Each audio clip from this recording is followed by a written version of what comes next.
De Saint-Louis-Marie Grignon de Montfort, traité de la vraie dévotion à la Sainte Vierge Marie, suite.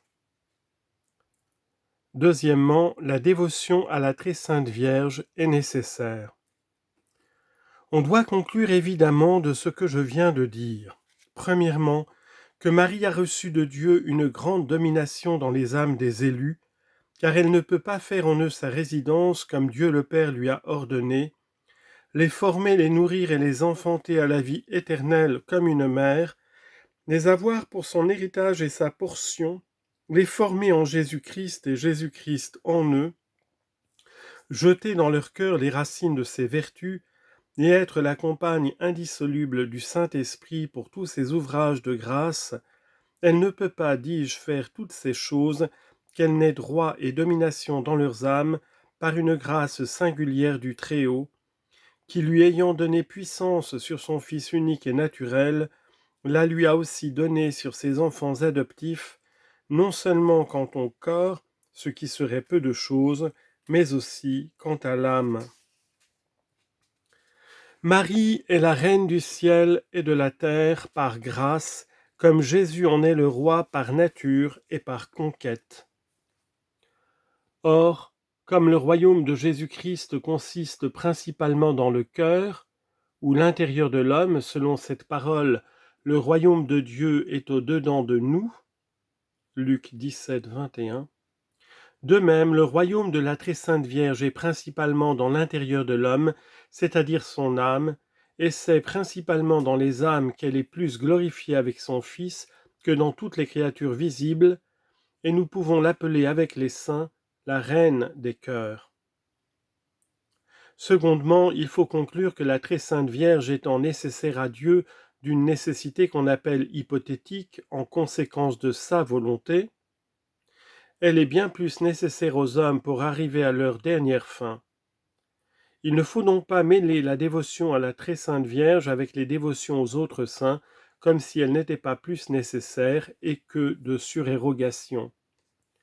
Le docte et le pieux Suarez de la Compagnie de Jésus, le savant et le dévot Juste Lipse, docteur de Louvain, et plusieurs autres ont prouvé invinciblement en conséquence des sentiments des pères, entre autres de saint Augustin, de saint Éphrem, diacre d'Édesse, de saint Cyril de Jérusalem, de saint Germain de Constantinople, de saint Jean de Damas, de saint Anselme, saint Bernard, saint Bernardin, saint Thomas et saint Bonaventure, que la dévotion à la très sainte Vierge est nécessaire au salut, et que c'est une marque infaillible de réprobation au sentiment même de Colompade et de quelques autres hérétiques, de n'avoir pas de l'estime et de l'amour pour la Sainte Vierge, et qu'au contraire c'est une marque infaillible de prédestination de lui être entièrement et véritablement dévoué ou dévot.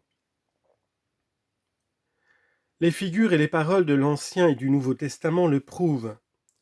Les sentiments et les exemples des saints le confirment. La raison et l'expérience l'apprennent et le démontrent. Le diable même et ses suppôts, pressés par la force de la vérité, ont été souvent obligés de l'avouer malgré eux. De tous ces passages des saints pères et des docteurs dont j'ai fait un ample recueil pour prouver cette vérité, je n'en rapporte qu'un afin de n'être pas trop long. Tibi devotum esse est arma quaedam salutis quae Deus is dat quos vult salvos fieri. De saint Jean de Damas. Vous êtes dévot, ô Sainte Vierge, dit saint Jean Damascène, est une arme de salut. Vous être dévot, ô Sainte Vierge, est une arme de salut que Dieu donne à ceux qu'il veut sauver. Je pourrais ici rapporter plusieurs histoires qui prouvent la même chose, entre autres, premièrement celle qui est rapportée dans les chroniques de saint François, lorsqu'il vit dans une extase une grande échelle qui allait au ciel, au bout de laquelle était la Sainte Vierge, et par laquelle il lui fut montré qu'il fallait monter pour arriver au ciel. Deuxièmement, celle qui est rapportée dans les chroniques de saint Dominique, lorsque 15 000 démons possédant l'âme d'un malheureux hérétique, près de Carcassonne, où saint Dominique prêchait le rosaire, furent obligés à leur confusion par le commandement que leur en fit la Sainte Vierge, d'avouer plusieurs grandes et consolantes vérités touchant la dévotion à la Sainte Vierge, avec tant de force et de clarté qu'on ne peut pas lire cette histoire authentique, et le panégyrique que le diable fit malgré lui de la dévotion à la très sainte Vierge, sans verser des larmes de joie, pour peu qu'on soit dévot à la très sainte Vierge. Si la dévotion à la très sainte Vierge est nécessaire à tous les hommes pour faire simplement leur salut, elle l'est encore beaucoup plus à ceux qui sont appelés à une perfection particulière, et je ne crois pas qu'une personne puisse acquérir une union intime avec notre Seigneur et une parfaite fidélité au Saint-Esprit sans une très grande union avec la très sainte Vierge et une grande dépendance de son secours. C'est Marie seule qui a trouvé grâce devant Dieu. Luc 1, 30. Sans aide d'aucune pure créature. Sans aide d'aucune autre pure créature. Ce n'est que par elle que tous ceux qui ont trouvé grâce devant Dieu depuis, elles l'ont trouvée, et ce n'est que par elle que tous ceux qui viendront ci-après la trouveront. Elle était pleine de grâce quand elle fut saluée par l'archange Gabriel. Luc 1, 28. Elle fut surabondamment remplie de grâce par le Saint-Esprit quand il la couvrit de son ombre ineffable. Luc 1, 35. Et elle a tellement augmenté de jour en jour et de moment en moment cette plénitude double qu'elle est arrivée à un point de grâce immense et inconcevable, en sorte que le Très-Haut l'a faite l'unique trésorière de ses trésors et l'unique dispensatrice de ses grâces, pour anoblir, élever et enrichir qui elle veut, pour faire entrer qui elle veut dans la voie étroite du ciel, pour faire passer malgré tout qui elle veut par la porte étroite de la vie, et pour donner le trône, le sceptre et la couronne de roi à qui elle veut. Jésus est partout et toujours le fruit et le fils de Marie, et Marie est partout l'arbre véritable qui porte le fruit de vie, et la vraie mère qui le produit. C'est Marie seule à qui Dieu a donné les clés des celliers du divin amour. Cantique des Cantiques 1-3. Et le pouvoir d'entrer dans les voies les plus sublimes et les plus secrètes de la perfection, et d'y faire entrer les autres. C'est Marie seule qui a donné l'entrée dans le paradis terrestre aux misérables enfants d'Ève, l'infidèle, pour s'y promener agréablement avec Dieu, pour s'y cacher sûrement contre ses ennemis, et pour s'y nourrir délicieusement, et sans plus craindre la mort, du fruit des arbres de vie et de science du bien et du mal, et pour y boire à longs traits les eaux célestes de cette belle fontaine qui y rejaillit avec abondance, ou plutôt, comme elle est elle-même ce paradis terrestre où cette terre vierge et bénie, dont Adam et Ève les pécheurs ont été chassés, elle ne donne entrée chez elle qu'à ceux et celles qu'il lui plaît pour les faire devenir saints. Tous les riches du peuple, pour me servir de l'expression du Saint-Esprit selon l'expression de Saint Bernard, tous les riches du peuple supplieront votre visage de siècle en siècle, et particulièrement à la fin du monde, c'est-à-dire que les plus grands saints, les âmes les plus riches en grâce et en vertu, seront les plus assidus à prier la très sainte Vierge et à la voir toujours présente comme leur parfait modèle pour l'imiter et leur aide puissante pour les secourir. J'ai dit que cela arriverait particulièrement à la fin du monde, et bientôt, parce que le Très-Haut avec sa Sainte Mère doivent se former de grands saints, qui surpasseront autant en sainteté la plupart des autres saints que les cèdres du Liban surpassent les petits arbrisseaux, comme il a été révélé à une sainte âme dont la vie a été écrite par M. de Renty. Ces grandes âmes pleines de grâce et de zèle seront choisies pour s'opposer aux ennemis de Dieu, qui frémiront de tous côtés, et elles seront singulièrement dévotes à la très sainte Vierge, éclairées par sa lumière, nourries de son lait, conduites par son esprit, soutenues par son bras et gardées sous sa protection, en sorte qu'elles combattront d'une main et édifieront de l'autre. Confère, deuxième livre d'Esdras, chapitre 4, verset 17. D'une main, elles combattront, renverseront, écraseront les hérétiques avec leurs hérésies, les schismatiques avec leurs schismes, les idolâtres avec leur idolâtrie, et les pécheurs avec leurs impiétés. Et de l'autre main, elles édifieront le temple du vrai Salomon et la mystique cité de Dieu, c'est-à-dire la très sainte Vierge, appelée par les saints pères le temple de Salomon et la cité de Dieu.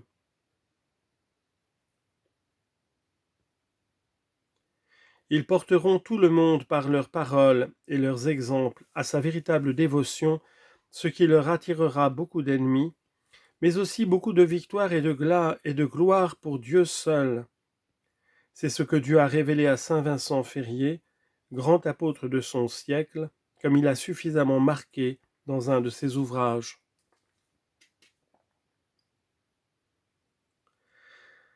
C'est ce que le Saint-Esprit semble avoir prédit dans le psaume 58e, dont voici les paroles. Et cient quia Dominus dominabitur Jacob et finium terre, convertentur ad vesperam et famem patientur ut canes et circuibunt civitatem. Le Seigneur régnera dans Jacob et dans toute la terre. Ils se convertiront sur le soir, et ils souffriront la faim comme des chiens, et ils iront autour de la ville pour trouver de quoi manger. Cette ville que les hommes tournoieront à la fin du monde pour se convertir et pour rassasier la faim qu'ils auront de la justice, est la très sainte Vierge qui est appelée par le Saint-Esprit ville et cité de Dieu. Psaume 86, verset 3.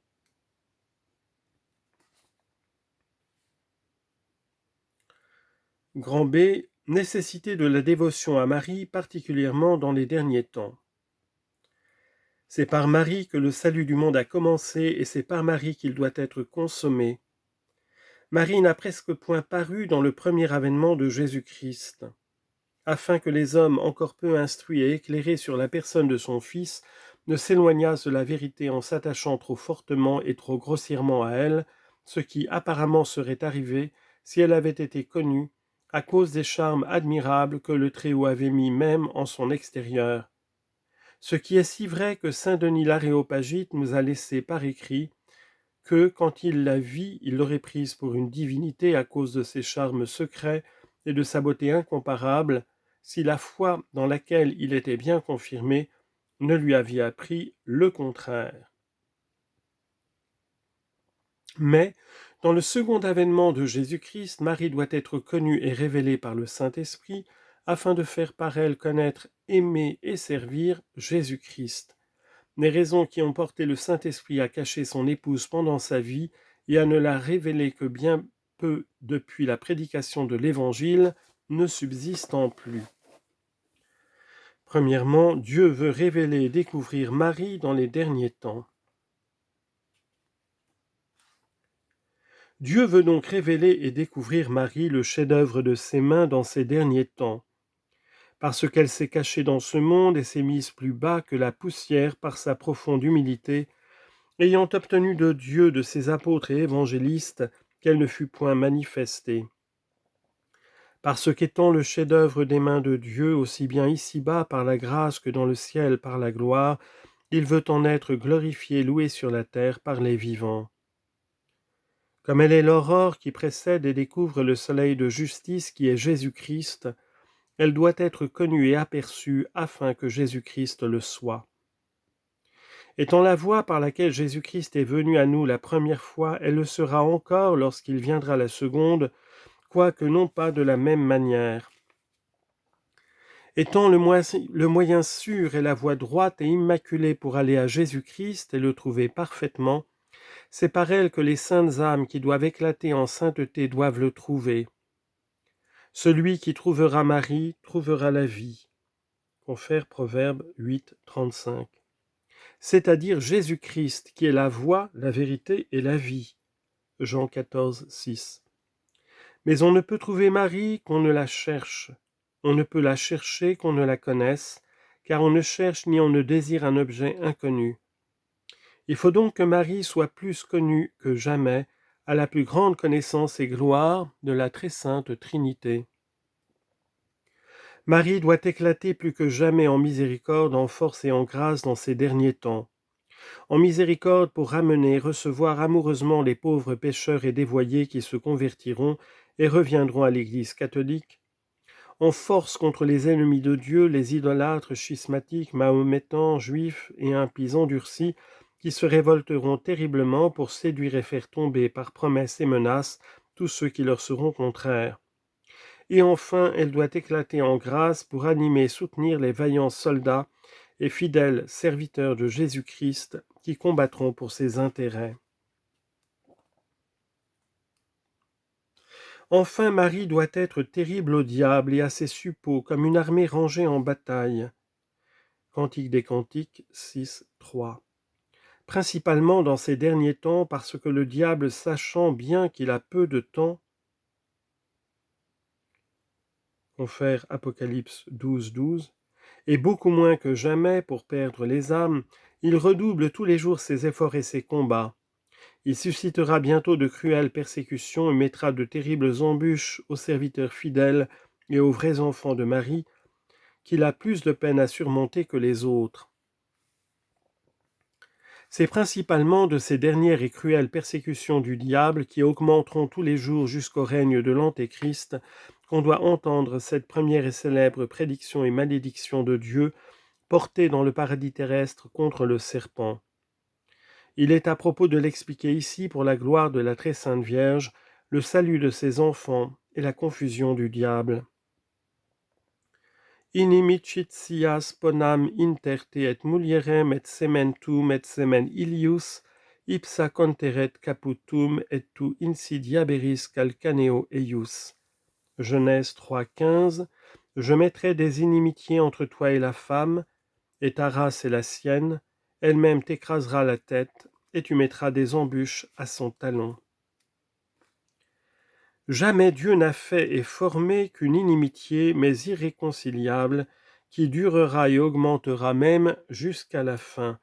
C'est entre Marie, sa digne mère, et le diable, entre les enfants et serviteurs de la Sainte Vierge, et les enfants et suppôts de Lucifer, en sorte que la plus terrible des ennemis que Dieu ait faite contre le diable est Marie, sa sainte mère.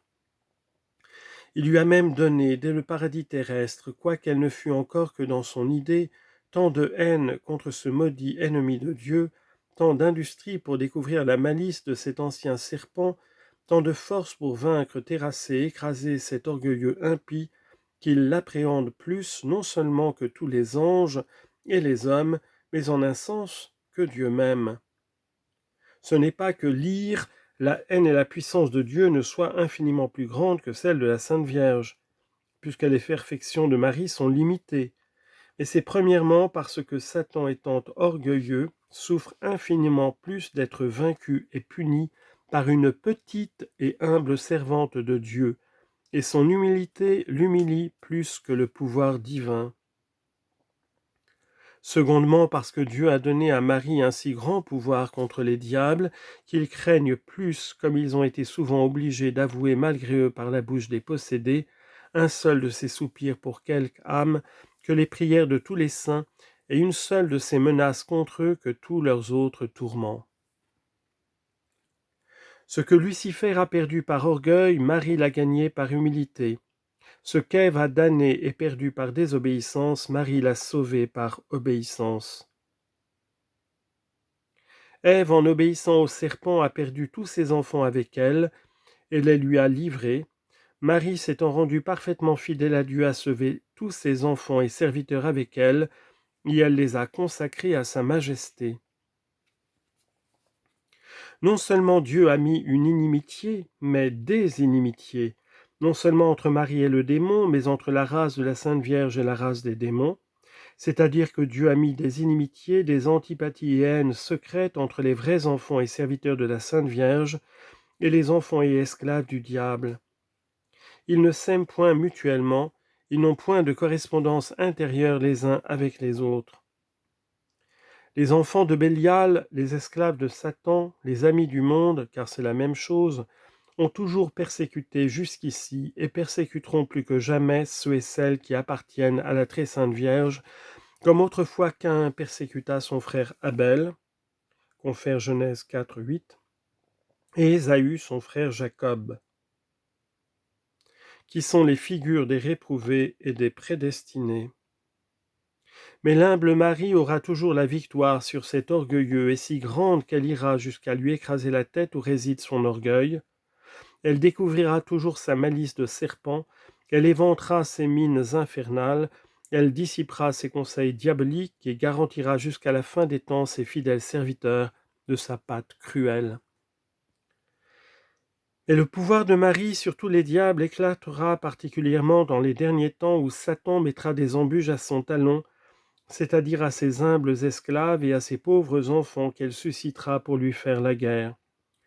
Ils seront petits et pauvres selon le monde et abaissés devant tous comme le talon, foulés et persécutés comme le talon l'est à l'égard des autres membres du corps. Mais en échange, ils seront riches en grâce de Dieu que Marie leur distribuera abondamment, grands et relevés en sainteté devant Dieu, supérieurs à toute créature par leurs ailes animées, et si fortement appuyés du secours divin qu'avec l'humilité de leurs talons, en union de Marie, ils écraseront la tête du diable et feront triompher Jésus-Christ.